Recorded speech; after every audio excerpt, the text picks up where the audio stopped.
Hey guys, welcome back to my channel. I'm Janae and I'm back with another video. So before we get into this video, I just want to say I'm so sorry for the noise from the fan and the fridge. I'm so sorry about that. All right, but today's video is going to be all about what they don't tell you about dropshipping. Remember, I told you I was going to do it and now I'm not doing it. And we're going to get into why I'm not doing it and the more of the cons to drop shipping. We're gonna go deeper into it now that I had some experience doing it. So yeah, so before we get into the video, what are we supposed to do? Like, comment, and subscribe. Make sure you like this video. So give it a thumbs up real quick. Make sure you subscribe to my channel and make sure you share it with a friend who's looking into drop shipping, because we're going to give you some valuable information in this video. So here's your reminder to do all of that.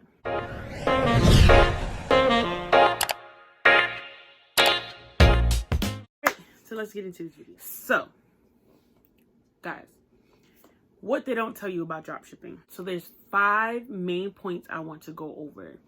And one of the points is they don't talk too much about what if a customer wants to return an item. Okay, so I think I might have touched on this in my last video about ways to make money on a budget. I mentioned that if a customer wants to return something, you have to go through other channels to get a return completed because you're working with another company, right? But let's go a little deeper into that today. So not only do you have to go through the other company, make sure it's within their return policy, and when you set up drop shipping, you want to make sure that your return policy on the item is a little bit shorter than their return policy, just so customer can let you know ahead of time so that you can let that company know within their return period. Okay, so that's what you want to do. But also remember that costs you money, and when you're doing business on a budget, one sale is a big deal, and you're going to put the money from that one sale back into your business to do more things. So when you have to return an item for low quality or whatever, then you're going to have to take that money back out of your business. If you already, started investing it more into your business, like you already bought products or whatever, you have to make sure that you have that on reserve. So like if you want to do drop shipping and you're doing business on a budget and you're a small business and you're starting from the beginning, I'd say best practices are when someone buys an item, don't reinvest that money into your business. Like, don't buy more stuff for your business or more product or more materials for your business until that return period has passed, just to be on the safe side. And what if the company doesn't want to? What if they say there was nothing wrong? Like, what kind of customer service is that company going to have? That's another downside to the return policy. Like, I'm huge on customer service because I worked in retail for a very long time before going into my actual field, my career field now. And I'm big on it. Like, if something's messed up, it's my responsibility to fix it. If I got to refund them, I got to refund them. Whatever. Like, I'm huge on customer service, but every person doesn't value their customers. Every company doesn't value their customers that much and want their experience to be a great experience so they can share it with their friends and their friends will share it with their friends and whatnot. Like, everyone doesn't take care of their customers, so you got to think about that too. So that's number one. The returns are just this, it's just a bunch going on there when it comes to drop shipping. So that's something to consider if you want to drop ship. I'm not saying you shouldn't, I'm just saying that that's something to consider. The second thing they don't tell you when you start drop shipping. So when a customer, it all depends on the platform you use and the payment methods the customer is paying with, right? And how the company is going to fulfill it. So for an example, I use the Wix. Wix is how I built my website. Wix is the platform I use for e-commerce, and I drop ship through Wix. Well, I did, right? So whenever I had several payment methods set up, I had PayPal for people who wanted to use PayPal, and then I had Wix transaction thing, right? When someone paid me through Wix, it would take days for that money to be released into my business account, right? Cool, works perfectly, right? But when you're drop shipping on a budget, when you don't have the extra reserve and the customer is actually paying for the product, you need their money to move straight into buying the product. That doesn't work, right? So you want to consider that. How long does it take for the funds to get released if you're on a budget? Now, if you have it to buying the customer stuff so it can be shipped to them while you're waiting for the funds to be released, cool. Or if you have a platform where the money that the customer pays goes straight to the merchant, the drop shipping merchant, that's great. But the way I did it, I drop shipped through my e-commerce store through Wix, and I used Printful. I was using Printful like for hoodies and stuff like that. And the money didn't go straight to Printful. What had to happen was once the customer placed their order, then I had to place the order with Printful. Now, the order did automatically upload, but I had to do the payment, right? So whenever a customer paid with Wix, through Wix payment platform, it took days for the funds to get released. And because I'm doing business on a budget and using their money for their purchase, that didn't work out.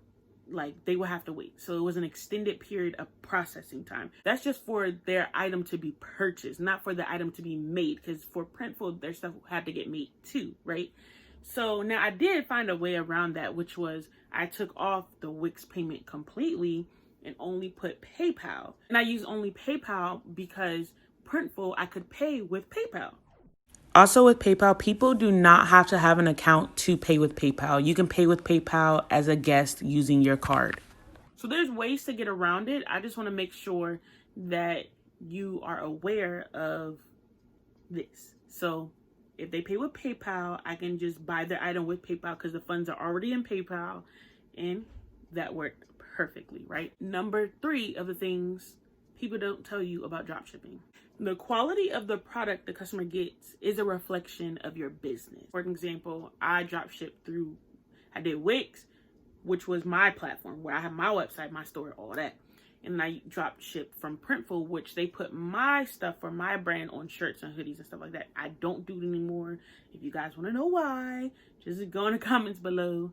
Let me know and I can do a video on that. For an example, if I use Printful and they send out an item that's poor quality, now that's tied to my business because they bought through me, Perfectly Flawed. They brought through Perfectly Flawed store. So now that I'm like, Perfectly Flawed isn't giving out good quality material. And you want to be very, very careful about that because then that's going to travel. When someone asks them about, oh, how was your order? Or where'd you get that from? Or whatever. Like, word of mouth is a great marketing tactic. It's been here since forever. People tell each other stuff all the time. So you want to make sure that your customers are getting great quality items. And you have absolutely no control over that when you are drop shipping. Okay?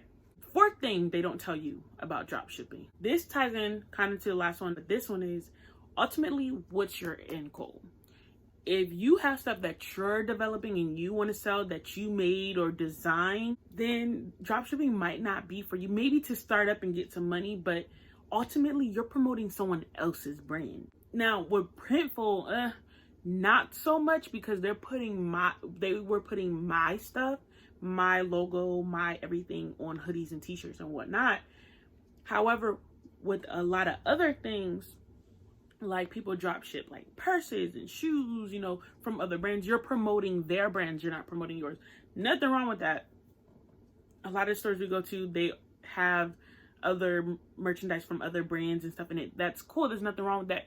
But if your end goal is not to be a store selling other people's stuff and your end goal is to have your own line, keep in mind that this product you're selling isn't your product. It doesn't have your name on it, whatever, yada, yada, yada, right?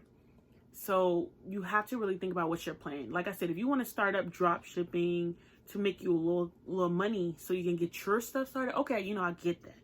But that's just something to keep in the back of your head, like, okay, what I'm drop shipping, I got to remember this is someone else's brand that I am helping, when maybe I can put the time and effort into my brand, or maybe I can do both. But so I think another thing to consider within that is conflict of interest.